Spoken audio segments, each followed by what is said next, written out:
आज का जो वचन है इट्स वेरी प्रैक्टिकल। और मैं चाहता हूं, आज मैं फर्स्ट टाइम, मुझे लगता है जब से हमने बॉम्बे में चर्च स्टार्ट की है, मैं पहली बार काउंसलिंग में आज आपसे बाइबल खुलवाऊंगा।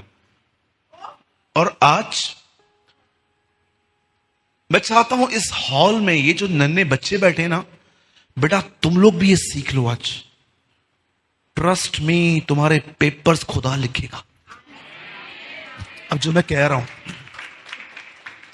मैं चाहता हूं आप सब मेरे साथ बाइबल खोलिए, भजन संहिता खोलिए, और 10-15 मिनट हम इसके बारे में बात करके हम वचन में आएंगे। Please open with me the book of साम। अगर आप उर्दू पढ़ते हैं तो जबूर। हम सब खोलेंगे भजन संहिता।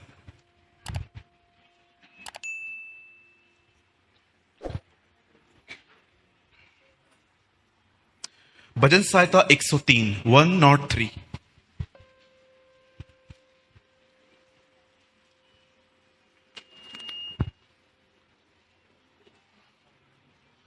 ओह थैंक यू जीसस। सबने खोल लिया? मैं चाहता हूं आप अपने पास वाले की हेल्प करें, जरा देखें, अगर उनका नहीं खुल पाया है खुलवाइए उनसे। भजन संहिता, द बुक ऑफ साम, जबूर। और हम सब खोलेंगे अध्याय 103।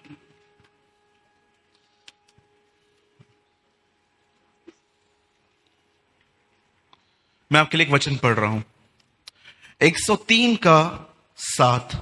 उसने मूसा को अपनी गति और इजराइलियों पर अपने काम प्रकट किए। मैं फिर से रिपीट कर रहा हूं, उसने मूसा पर अपनी गति, परंतु इजराइल के लोगों पर उसने अपने काम प्रकट किए। आइए, मैं चाहता हूं आप सब सामने देखें। अब बाइबल मुकद्दस बताती है, जब परमेश्वर अपने लोगों को, इजराइलियों को, जब वो मिस्र से कनान लेके जा रहा था, तब वचन कहता है इजराइलियों पर उसने अपने काम प्रकट किए। उन्होंने अपनी आंखों से देखा कि कैसे समुंदर ने उन्हें जगह दी। उन्होंने अपनी आंखों से देखा कि आसमान में कोई भी नहीं है, फिर भी रोटियां पता नहीं वहां से कैसे गिरती हैं। उन्होंने अपनी आंखों से देखा कि उनकी चप्पलें जो वो मिस्र से पहन के निकले थे कभी नहीं घसी। बैठ जाइए, वहीं पर बैठ जाइए। कहां पर? उन्होंने अपनी आंखों से देखा कि कैसे बटेरें गिरते थे। मैं आप में से हर एक को बताना चाहता हूं, आज भी यही हो रहा है। अधिकतर लोग जो है ना, आप देखिए, उनके जीवन में बहुत बड़ी बड़ी गवाहियां हैं, और मैं इसके लिए सारी महिमा प्रभु को देता हूं। कोई कैंसर से ठीक हुआ है, कोई ट्यूबरकुलोसिस से ठीक हुआ है, किसी की टीबी गायब है, किसी का पोलियो ठीक हो गया है, कोई ऐसा भी था जो पैसों के कारण आर्थिक तंगी में वो सुसाइड कर रहा था, पर परमेश्वर ने कैसे उनकी जिंदगियों को बदला, उन्हें बचाया। लेकिन सुनिए, ये सारे काम जो इजराइल के लोगों पे प्रकट हुए थे, लेकिन मूसा के विषय में कुछ और लिखा है। लिखा है ही know the ways of God. Israel के लोग, अगर आप इजराइलियों से मिलोगे ना, आप उनको बोलोगे ना, ब्रदर आपने क्या देखा? ओ मैंने क्या नहीं देखा, खाना गिरता था, पानी मिलता था, चट्टान साथ में चलती थी, हम रात को ऊपर आंखें उठाते थे, एक बादल होता था, रात को वो गायब होके आग का खंबा होता था। उन्होंने ऐसे ऐसे काम देखे। लेकिन अगर आप मूसा से मिलो तो मूसा, जानते हो, आपको वो सब नहीं बताएगा। मूसा कहेगा मैं कुछ और जानता हूं। मूसा आप क्या जानते हो? ओ आई नो यहोवा कैसे चलता था। आप जानते हो क्या अमेजिंग बात होगी कि जब परमेश्वर आपको अपने साथ रखे और परमेश्वर आपको अपना चलन सिखाए कि देख मैं कैसे चलता हूं। गति इंग्लिश में लिखा है वेस, WAYS, वेस। मैं आपसे पूछना चाहता हूं, यहां पर आप में से कितने लोग हैं यहां पर जो ये कह सकते हैं कि ब्रदर मैं परमेश्वर के साथ रहकर उसके रास्तों को पहचान रहा हूं,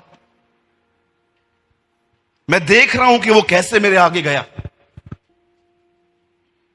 मैं आपको आज परमेश्वर का एक कार्य बताता हूं, परमेश्वर की गति बताता हूं, जो मैंने रिसेंटली परमेश्वर के वचनों से सीखी। चलिए यहां देखिए सब, एक सवाल, इस दुनिया में सबसे पहले रोशनी आई कि आवाज आई? वाह!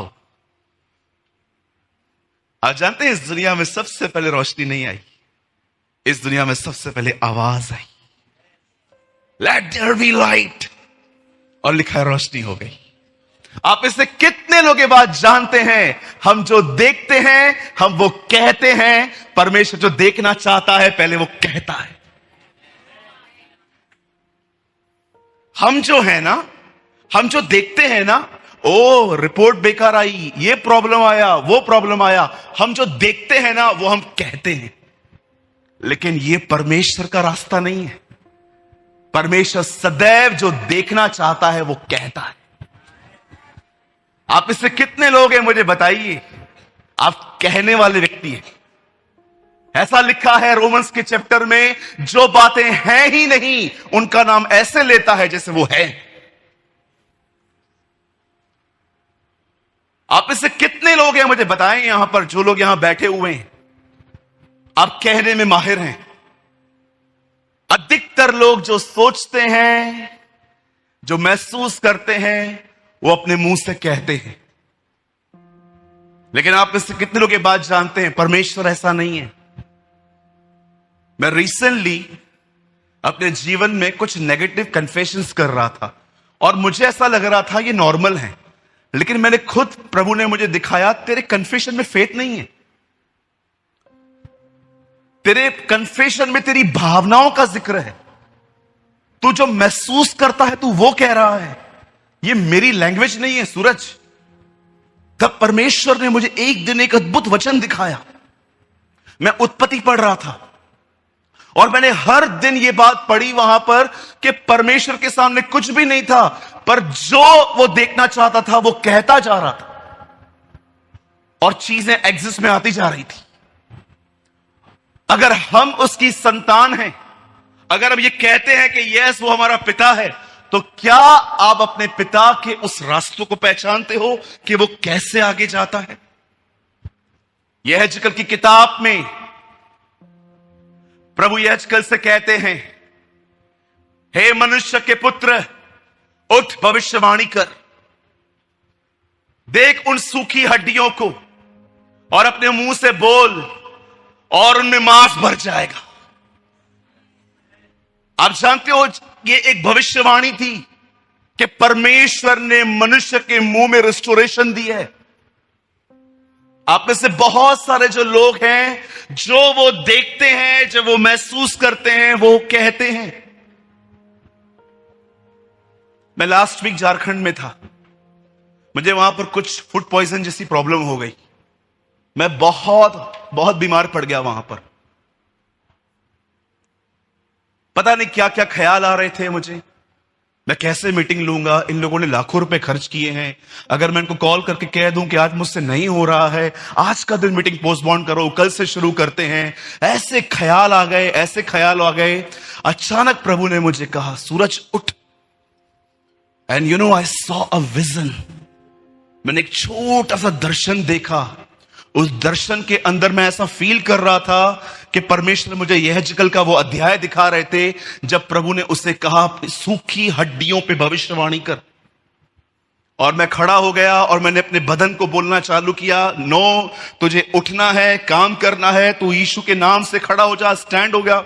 आप बिलीव कीजिए, 1 घंटे के बाद मैं उठा और उस दिन मैंने 5.5 घंटे प्रचार किया।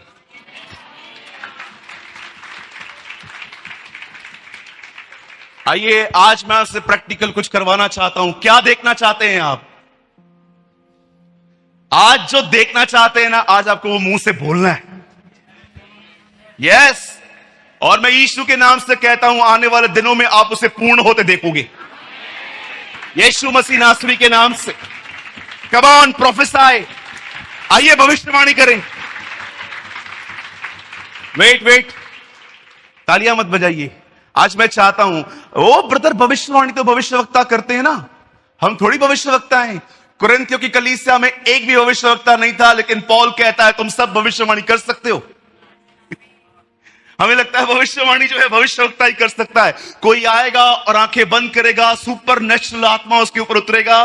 लेकिन आप में से कितने लोग ये बात जानते हैं, जब पौल अन्य भाषा और भविष्यवाणी के लिए लिखता है तो वो क्या कहता है? वो कहता है अगर सब तुम्हारे बीच में आ जाएं और तुम अन्य भाषा बोल रहे हो और उसका अर्थ बताने वाला कोई नहीं है, जानते हो उससे वो क्या कहता है? मैडनेस। बोलता है तुम पागल हो। लेकिन आज भी देखिए हजारों लोग हैं, अनुवाद करने वाला कोई भी नहीं है, फिर भी बोलते रहते हैं। जानते हो पौल उससे क्या कहता है? मैडनेस। ये पागलपंती है। लेकिन आप में से कितने लोग ये बात जानते हैं? उसके बाद वो कहता है मैं तुम्हें कहना चाहता हूं भविष्यवाणी करो। भविष्यवाणी क्या होती है? जानते हो क्या होती है भविष्यवाणी? जो आप देखना चाहते हो वो बोलना। That is prophecy. मैं भविष्यवाणी करता हूं मेरे खानदान में एक व्यक्ति नहीं बचेगा, हर व्यक्ति उद्धार पाएगा। कम ऑन, आइए अपने परिवार के लिए भविष्यवाणी करिए। आइए मुंह खोलिए अपना। जो आप देखना चाहते हैं वो अपने मुंह से बोलिए।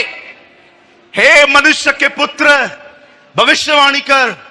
पिता यीशु के नाम से आज मैं भविष्यवाणी करता हूं, हम फलेंगे फूलेंगे, तेरी आत्मा में बढ़ते जाएंगे। हमें से यहां कोई बंधनों में नहीं रहेगा। हमारे परिवार उद्धार पाएंगे। आइए, आपका मुंह शांत मत रहिए। Come on, prophecy. आप में से कोई चाहे तो खड़े होकर परमेश्वर से बात कर सकता है। आप बैठ के बात करना चाहते हैं, बैठ के, you have a whole freedom. आपके पास पूरी आजादी है। आज पिता यीशु के नाम से मैं भविष्यवाणी करता हूं, मेरा परिवार उद्धार पाएगा। प्रभु मैं लेने वाला नहीं परंतु मैं देने वाला बनूंगा। मेरे घर के अंदर कोई दवाइयां नहीं आएगी, हम तेरे नाम से चंगे किए जाएंगे। मैं दुआ करता हूं प्रभु जी, हमें मुंबई में एक अच्छी प्लेस मिलेगी जहां पर हम हजारों लोग तेरी आराधना कर पाएंगे। ओ न तो बल से न शक्ति से, परंतु प्रभु की आत्मा के द्वारा ये हो जाएगा। यहोवा की यही वाणी है। Oh, thank you, Jesus. Lord, we prophesy, Bharat हमारा एक ऐसा भारत होगा जहां से पास्टर, प्रचारक उठेंगे और पूरे संसार में तेरे राज्य को फैलाएंगे। We prophesy for India. हम मिलकर इंडिया के लिए प्रोफेसी करते हैं। हमारे भारत से खुदावन ऐसे लोग उठेंगे जो जगह जगह पे जाएंगे और तेरे नाम का प्रचार करेंगे। वो तेरी ज्योति को हमारे बीच में प्रकट करेंगे। Oh, thank you, Jesus. Thank you, Lord. Wonderful Jesus. Wonderful Jesus. आइए आंखें खोलें। मैं आपको बताना चाहता हूं, अब हर दिन भविष्यवाणी कर सकते हो। आप अपने परिवार के लिए, अपने बिजनेस के लिए, अपने बच्चों के लिए, अपने बच्चों के पढ़ाई के लिए, आप अपने बदन की चंगाइयों के लिए, आप हर दिन भविष्यवाणी कर सकते हो। आप ये बोल सकते हो जो आप चाहते हो। और जानते हो मैं आपको क्यों इनकरेज कर रहा हूं बोलने के लिए? क्योंकि हमारा स्वर्गीय पिता भी ऐसा ही है। उसने मूसा पर अपनी गति प्रकट की। उसने मूसा को दिखाया मैं ऐसा हूं। अब समय आ गया है चमत्कारों से एक कदम ऊंचे उठें और पहचाने कि वो क्या चाहता है। उसने इस्राएलियों पे अपने कार्य, परंतु मूसा पे अपनी गति प्रकट की। आज से 2 महीने पहले मैं एक प्लेस पे था।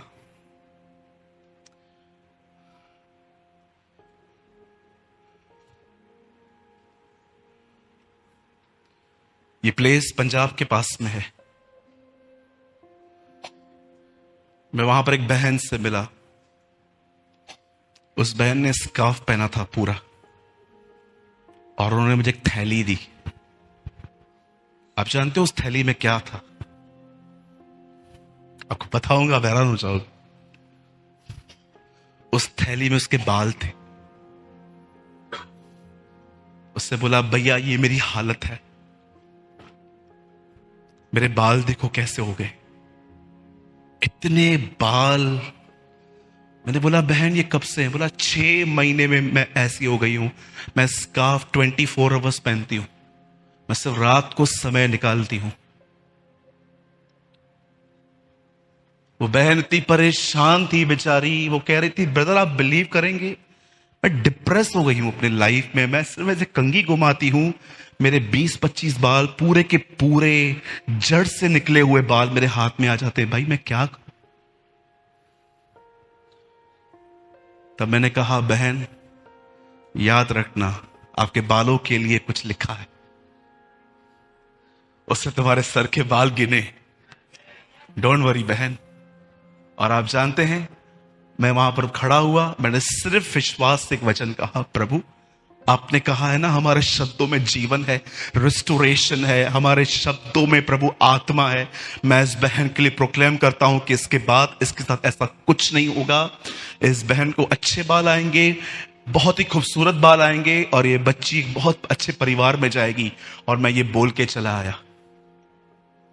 1 हफ्ता पहले मुझे एक संदेश आया। उस संदेश में उस बहन ने लिखा, भैया जो लास्ट टाइम आपने कहा था ना वो दिन है, आज का दिन है। हार्डली मेरा कोई बाल निकला है।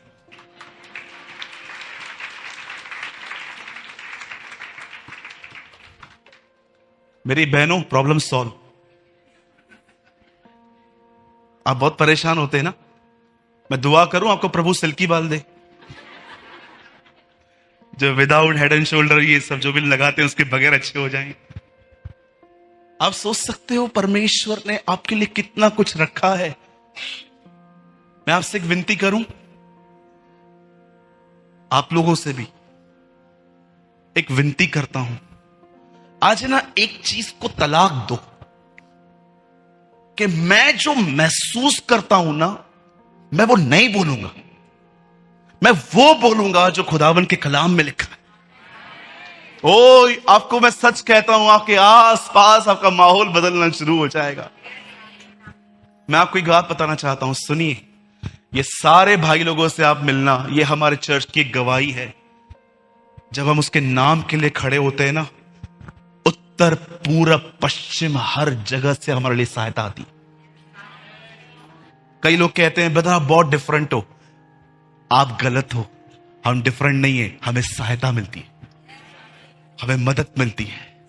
ओ हमारे चर्च के अंदर हम बिलीव कीजिए, हम जिन लोगों को ढूंढते हैं ना वो हमारे कलीसिया से अंदर उठ के चले आते। हम हेल्प करना चाहते हैं। आप पूछ सकते हैं इन भाइयों से, कई बार जिन बातों की हम चर्चा करते हैं ना, ये आदमी चाहिए चर्च में, ये आदमी चाहिए चर्च में, ये आदमी चाहिए, अगले दिन वही आदमी झुंड से उठ के आता है और कहता है भैया ये मुझे काम आता है, मैं करूं। ओ हम एक दूसरे को देखते हैं, ये हो क्या रहा है।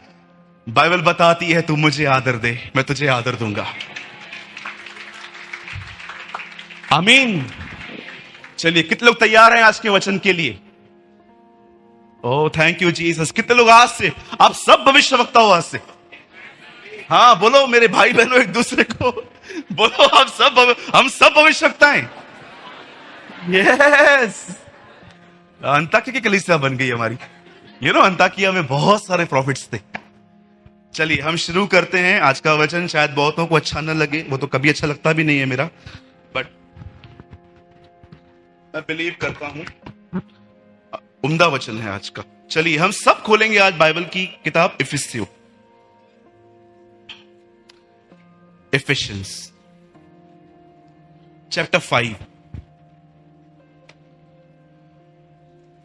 ओह थैंक यू जीसस।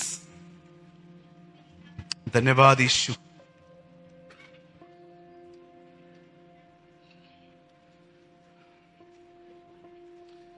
एफिसियों और उसका 5वां अध्याय।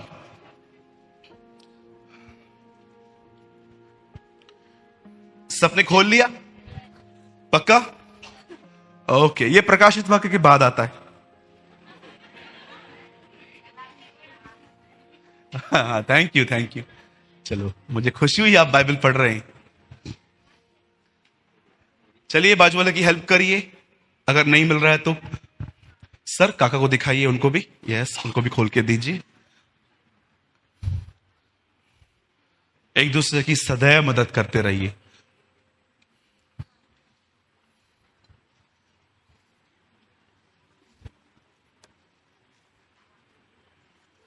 यहां देखिए सब, एक लाइन याद आई, बोल देता हूं ताकि फिर बीच में ना मेरे मुंह से निकल आए। बोलिए, मुझे भाषण की जरूरत नहीं है, मुझे मदद की जरूरत है। हमें किस चीज की जरूरत है? यीशु ने नहीं कहा मैं तुम्हें ज्ञान दूंगा, यीशु ने कहा मैं तुम्हें सहायक दूंगा। आमीन। चलिए मैं एक वचन पढ़ना चाहता हूं आपके लिए। सब ओपन करें, इफिसियों का 5 अध्याय और उसका 15 वचन।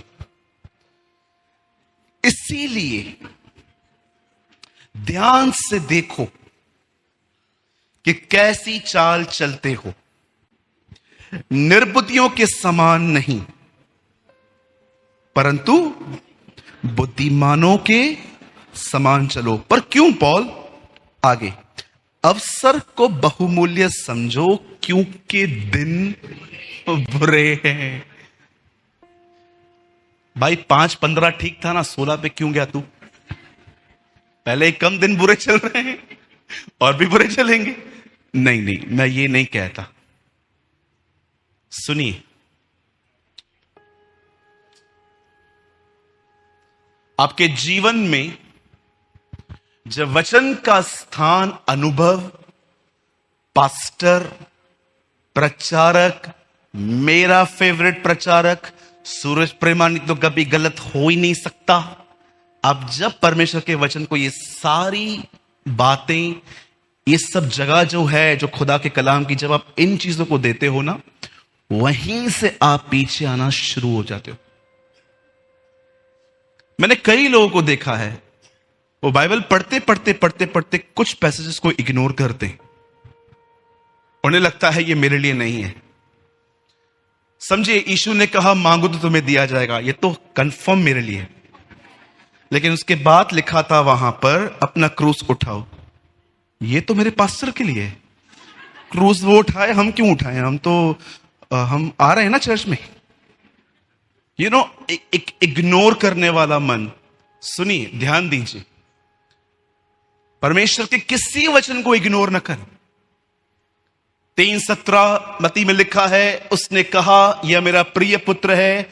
4 में लिखा है, शैतान ने कहा अगर तू पुत्र है तो पत्थर को रोटी बना। यीशु ने अनुभव नहीं बताया कि तूने नहीं सुना यर्दन पे मेरे लिए क्या कहा गया। यीशु ने कहा लिखा है। उसने अनुभव से अधिक वचन को महत्व दिया, जो बहुत लोग नहीं देते। और यही एक कारण है कि आपके हृदय में एक खालीपन है, जिसकी वजह से लोगों का थोड़ा अलग बिहेवियर आपको डिस्टर्ब करता है। अगर आपका इनसाइड भरा हुआ रहता तो मैं आपको बताना चाहता हूं, आप एक बहुत डिफरेंट व्यक्ति होते, आप एक अलग ही व्यक्ति होते। लेकिन जानते हैं हमारी ये दिशा ऐसी क्यों है? बिकॉज आप इग्नोर करते हो चीजों को। आप चीजों को क्या करते हैं? हम रिजेक्ट नहीं करते हैं। हाँ, ये है, लिखा है, मैं मानता हूं, लेकिन आप इसे इग्नोर करते हैं। तो आपसे विनती है, आज का वचन जो मैं आपके सामने प्रेज कर रहा हूं, मुझे कोई ज्यादा टाइम नहीं चाहिए। मैं 15-20 मिनट में सभा को खत्म कर दूंगा। उसके बाद हमें प्रभु भोज देना है। मैं चाहता हूं आप सब ध्यान दें। यहां देखिए, एफिशिएंस के लेटर में मैं आपको थोड़ी समरी बताता हूं।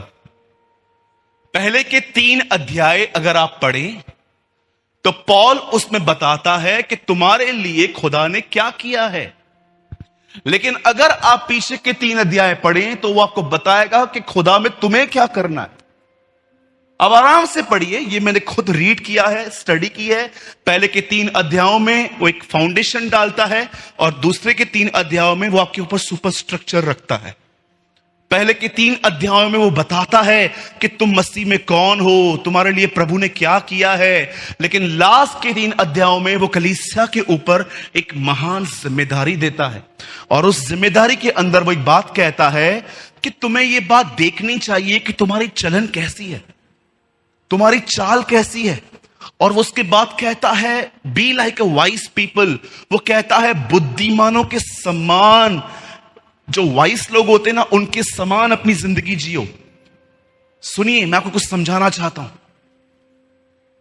मैंने अपने जीवन में सालों से ये कन्फेशन करना बंद कर दिया है कि मैं कमजोर हूं। आप भी बंद कर दो। मैं कमजोर हूं, मैं कमजोर हूं, मैं कमजोर हूं, मैं कमजोर हूं। पाप हो जाने के बाद भी हाँ मैं तो कमजोर हूं।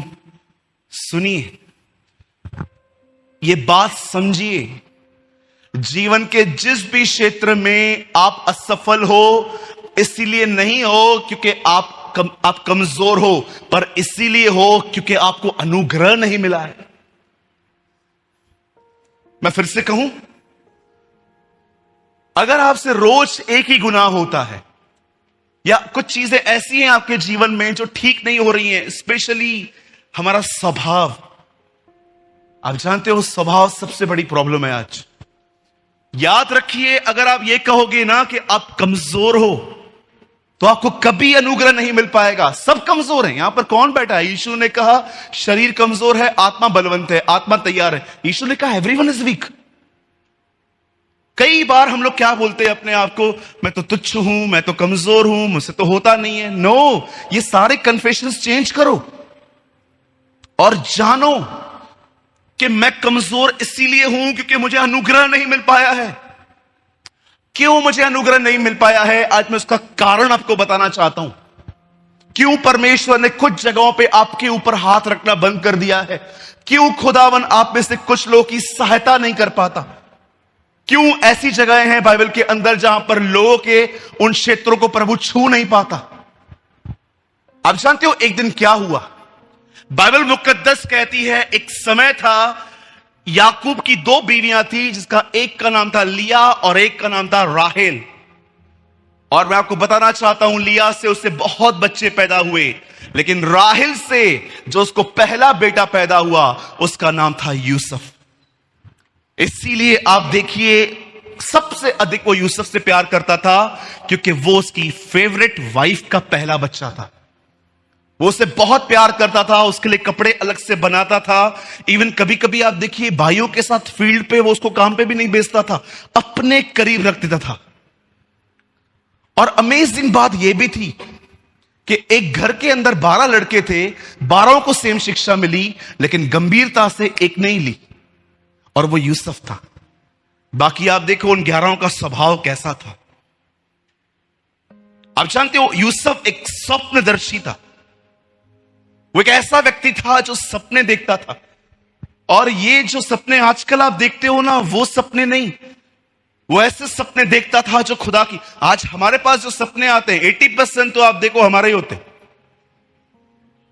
मुझे एक बात बताइए, आप 10 बार एक दिन में दिल वाले दुल्हनिया ले जाएंगे पिक्चर देखो, तो रात को सपने में काजोल और शाहरुख खान नहीं आएंगे?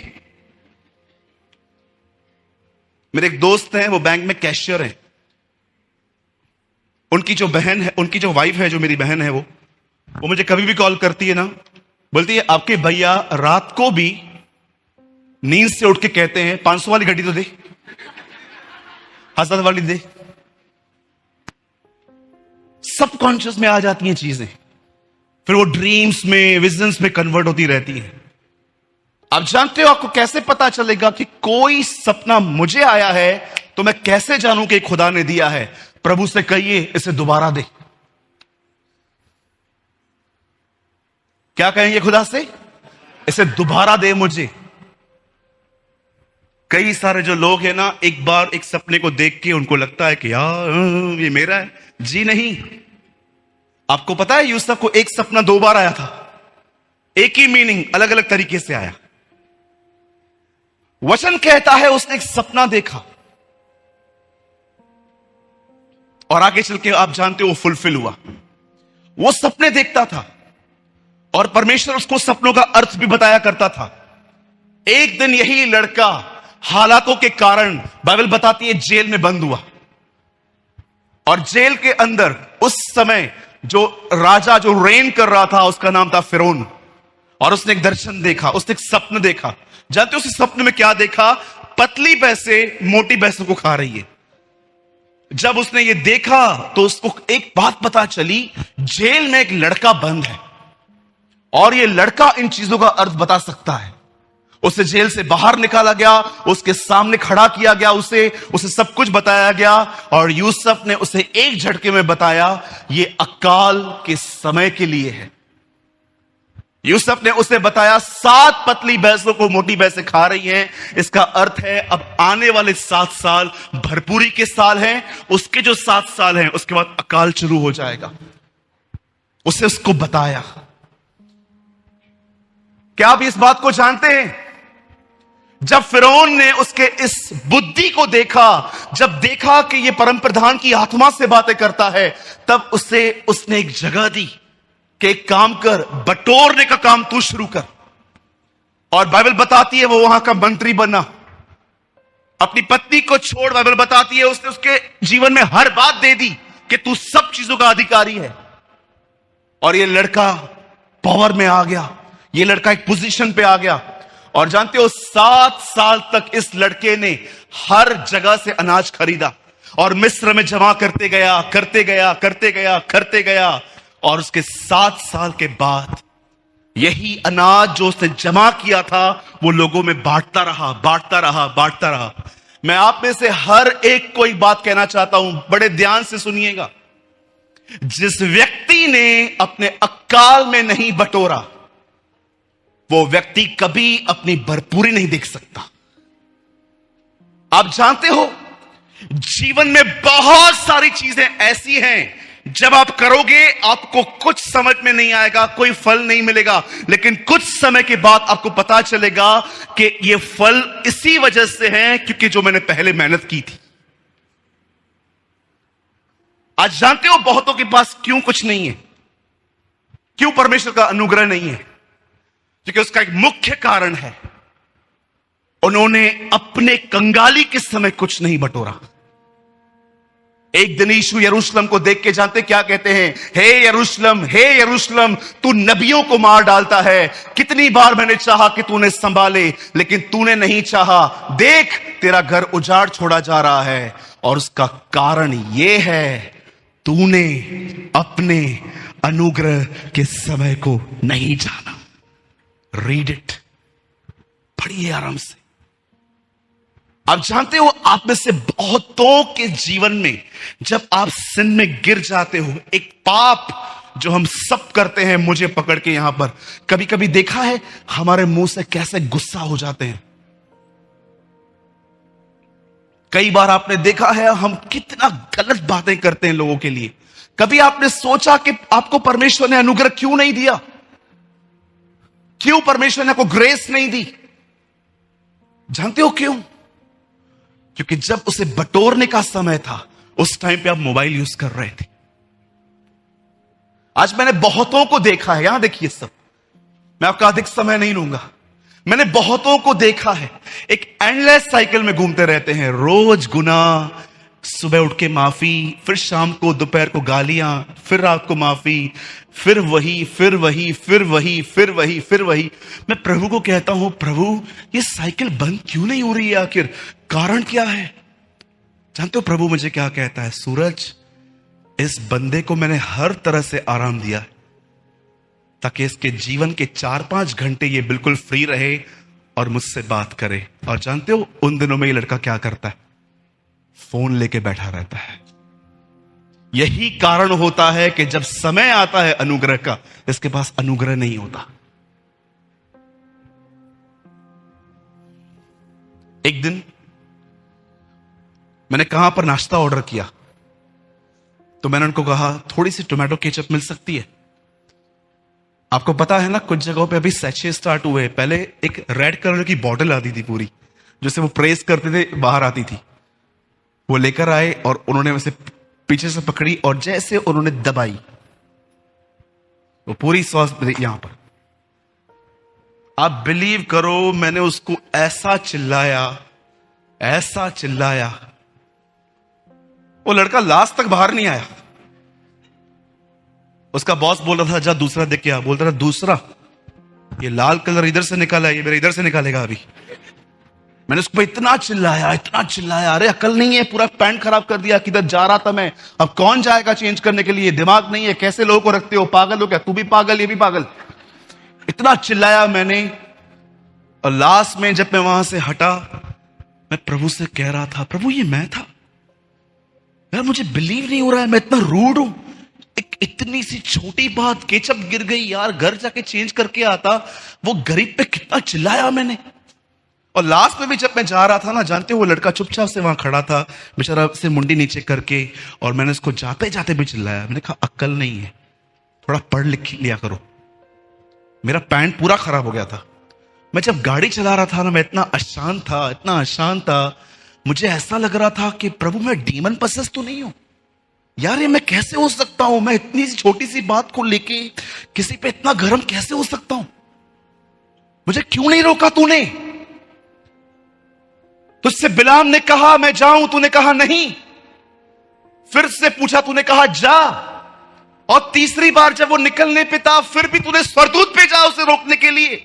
अबीमेलेक को देखो, उसने सारा को लिया, और जब वो सारा को छूने वाला था, खुदा उस पलंग पे आके कहता है वो नबी की पत्नी है, उसे छूना नहीं। खुदा तूने ऐसा व्यवहार क्यों नहीं किया मुझसे, मुझे क्यों नहीं रोका, इतनी गंदी मेरी गवाही खराब हो गई, मैं इतनी बार बोलता था मुझे गुस्से पे विजय मिली है।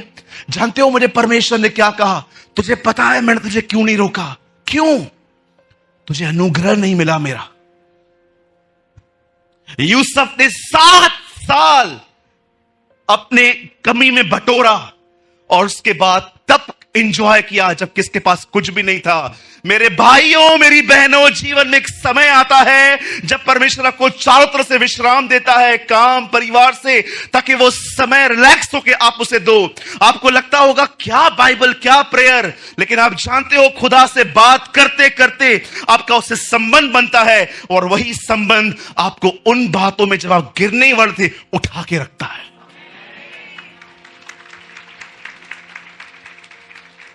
आपको पता है मैं ये पर्सनली बिलीव करता हूं, बहुतों को शैतान स्वर्ग नरक नहीं ले जाएगा, मुझे लगता है बहुतों को नरक ले जाएगा उनका ओवर स्मार्ट माइंड, अधिक शाणापन। आप बिलीव कर सकते हो यहूदा ने लोगों को कैसे पागल बनाया था।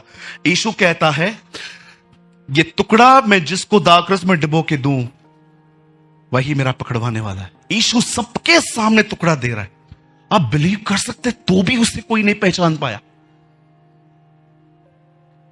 उसने इतना लोगों को मूर्ख बना के रखा था। जानते हो वो कौन था, वो स्मार्ट था, वो बड़ा सयाना था। मुझे एक भाई ने कहा यार तू वचन पढ़ता है तुझे समझ में आता है, मुझे क्यों नहीं आता। मैंने बोला तुझे क्यों नहीं आता, उसका उत्तर भी बाइबल में ही है। बोला कहां लिखा है, मैंने कहा खोल। वहां लिखा था भले के साथ खुदावन अपने आप को भला,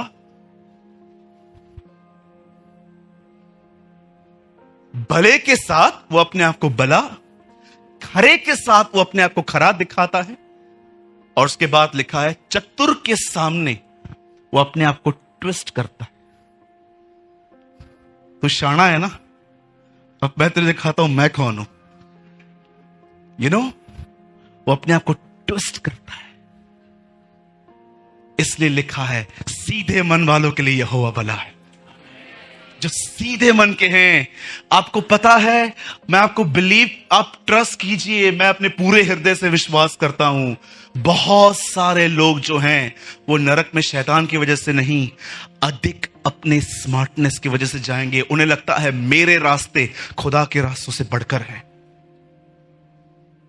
आप जानते हो जो व्यक्ति मूर्ख है, जैसे बाइबल बताती है परमेश्वर ने मूर्खों को चुना, आप जानते हो जिस व्यक्ति में आप देखो ना जिसने अपने आप को मसीह में आके खो दिया है, अब वो अपने आप में नहीं है, अब उसके पास वो बुद्धि नहीं है अपनी जो उसके बाप दादाओं से उसे मिली थी, वो पूरी तरह से खाली हो गया है। अब जानते हो जो व्यक्ति अपने आप अपने स्वयं से खाली हो चुका है, जानते हो उस व्यक्ति को आप कैसे देखोगे, उसके आप मोस्ट ऑफ टाइम आप उसको घुटनों पे देखोगे, मोस्ट ऑफ टाइम वो छोटी छोटी बातों के लिए दुआएं करेंगे। उन्हें नहीं लगेगा कि कुछ बड़ी प्रॉब्लम आएगी, सिर्फ तो ही खुदा को पुकारा जा सकता है। इवन मैं आपको बताना चाहता हूं, सबसे लेस क्या होता है कि आप खाने के लिए प्रेयर करो। यीशु ने कहा तुम्हें भोजन से पहले भी दुआ करनी चाहिए। लेकिन जानते हो जो स्मार्ट है ना, स्मार्ट बोलो, स्मार्ट, चतुर, आप उनको कम से कम दुआओं में देखोगे, कम से कम। जरा सोचिए, इस दुनिया में सबसे हृदय शुद्ध उसी का था। जब वो अर्थ पे आया और अपने 12 चेलों को उसको चुनना था, उसे पूरी रात प्रार्थना की। शुद्ध मन होने के बाद भी वो इस चुनाव के लिए अपने स्वर्गीय पिता पे निर्भर था कि मैं उससे पूछूंगा और उसके बाद चुनाव करूंगा। आज मैं आपसे पूछना चाहता हूं, जब यूसुफ को 7 साल मिले, उन 7 सालों को उसने पूरी बुद्धिमानी से बटोरा और अकाल में सबको बांटा। मैं आपसे पूछना चाहता हूं, यहां पर जितने भी लोग हैं, आप अपने खाली समय में क्या करते हो? That is my counter question, a last question. आइए मैं आपसे पूछना चाहता हूं, वो समय जो खुदा आपको देता है, आप उसमें क्या करते? फोन यूज करते, ये देखते हैं किस किसने बात की आपसे, फेसबुक पे जाते हैं सिर्फ अंकल आंटी मामा मामी को देखने के लिए। सोचिए मेरे भाइयों, मेरी बहनों, याद रखिएगा 47 में हम आजाद हुए हैं और उसके कुछ समय के बाद इजराइल आजाद हुआ है। अब मुझे बताइए, मैं किसी को ऊपर नीचे कर रहा हूं, वो कहां है, हम कहां हैं? क्या आप ये बात देख रहे हो वो कितने पावरफुल हो गए 70 सालों में? क्योंकि यीशु ने कहा मेरे आने से पहले वहां पर पत्ते आएंगे। कैसे जानेंगे कि उसका आना निकट है? उसने कहा जब तुम अंजीर के पेड़ को पत्ते हुए लगते हुए देखो। अब आराम से स्टडी करो, आपको पता चलेगा इजराइल कभी इतने लंबे अरसे तक अपने देश में नहीं रहा है। ये पहली बार हुआ है कि वो इतने लंबे अरसे तक अपने मुल्क में है, अपने देश में है, और कोई उनको निकाल नहीं पा रहा है। आपको पता है अब पेड़ हरा होना शुरू हो गया है, ये नेशन पावरफुल बनना शुरू हुई है। और उसके बाद यीशु ने कहा तब मैं आ जाऊंगा। हम कैसे अपना खाली समय बिता रहे हैं? पौल यहां पर कहता है निर्बुद्धियों के समान नहीं, परंतु बुद्धिमानों के अनुसार अपना समय बिताओ। मेरे भाइयों, मेरी बहनों, याद रखिए, सेहत चली गई, खुदा आपको लौटा देगा। पैसे आगे के चले गए, खुदा आपको लौटा देगा। पर मुझे एक बात बताइए, समय बर्बाद हो गया तो वो कैसे लौटाएगा? टेल मी, मुझे बताइए, अगर समय चला गया तो वो उसे कैसे लौटाएगा? आपकी सेहत चली गई, आप दुआ करोगे यीशु आपको हील कर देगा। आपके पैसे चले गए, ओ अय्यूब को उसने हर चीज दुगनी दे दी थी, वो आपको लौटा देगा। आपके बाल चले गए हैं, आपके सब कुछ चले गए हैं, खुदावन आपको लौटा देगा। पर मुझे बताइए, अगर आपने समय खो दिया है तो वो आपको कैसे लौटाएगा? मैंने बहुत टाइम पहले भी कहा था, मैं आज भी कहता हूं, 2 दुआएं कभी नहीं सुनी जाएंगी, इसलिए टाइम वेस्ट मत करना। एक, अगर आप प्रभु से कहोगे आप कभी आओगे, उसकी डेट बताओ, वो आपको कभी नहीं बताएगा, क्योंकि उसे पता है अगर मैंने इससे कहा 11 दिसंबर को मैं आ रहा हूं तो ये पश्चातापी 10 को करेगा, ये 9 को भी ऐसे करेगा। मुझे आज भी याद है, एक पुरानी कलीसिया में जब मैं था तो मैं घर में गया था और उस अंकल का नेक्स्ट डे बैप्टिज्म था। वो पी रहे थे, मैंने कहा अंकल ओए तू कब आया रे? उन्होंने ऐसे बात की। मैंने कहा अंकल क्या कर रहे हो? पी रहा हूं।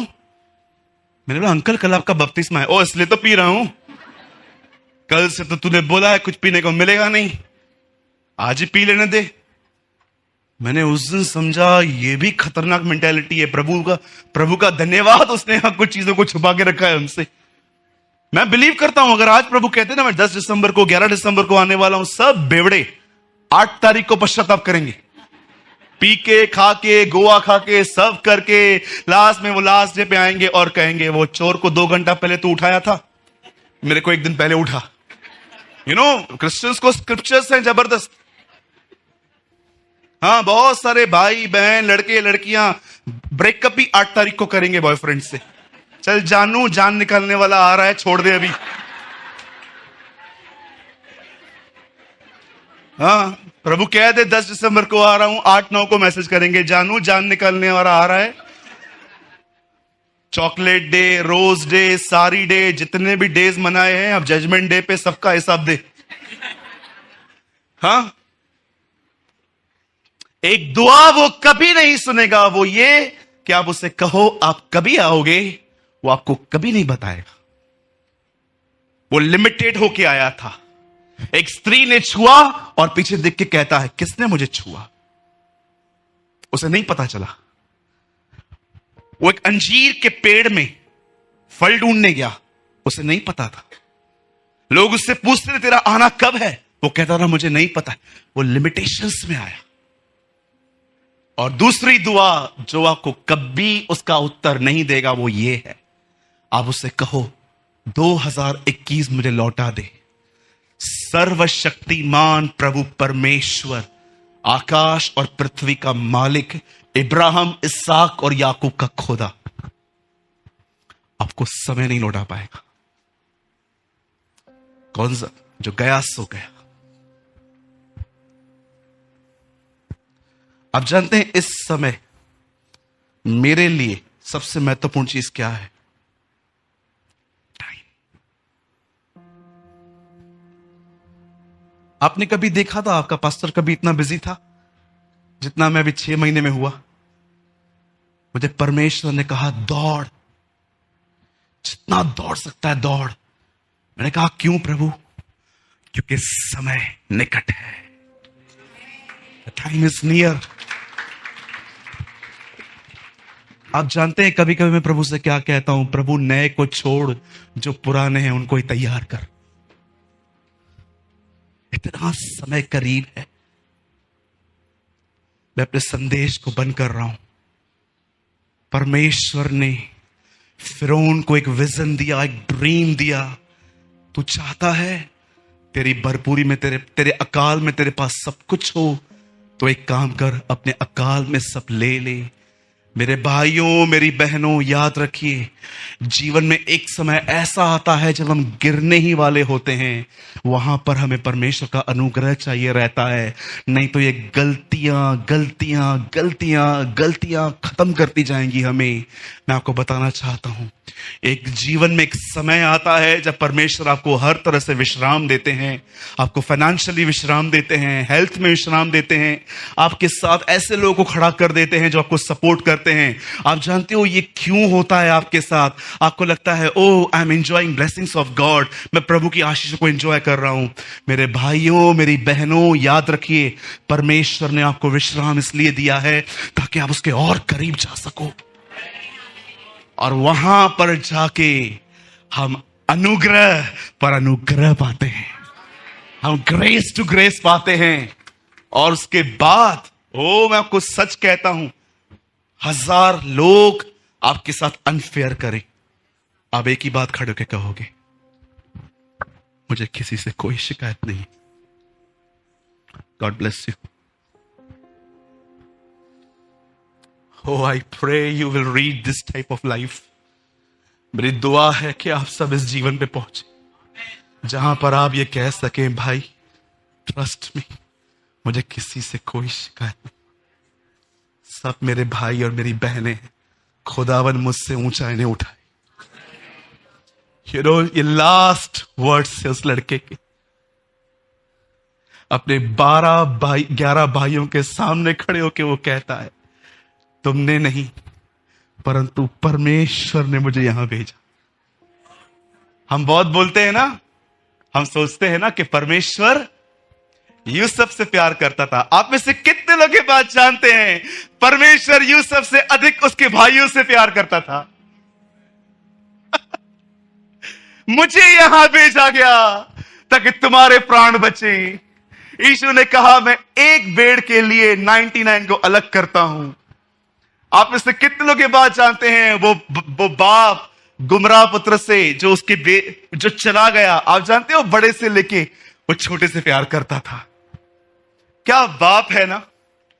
पहले छोटा चला गया, जब वो वापस आया तो बड़ा रूठ के गया। आपने देखा बाप क्या कर रहा है, सबको मनाता रहता है, अरे चलना यार चलना, क्यों नाराज होता है, वो मर गया था फिर जी उठा है, फिर उसको बोलता है अरे तुझे क्या प्रॉब्लम है। एक्चुअली मुझे लगता है कि इस कहानी का जो नाम है ना, वो गुमराह पुत्र नहीं, अ लॉस्ट फादर रखना चाहिए। एक ऐसा बाप जो बेचारा सबको मनाने में खोया, अरे चलना यार चलना।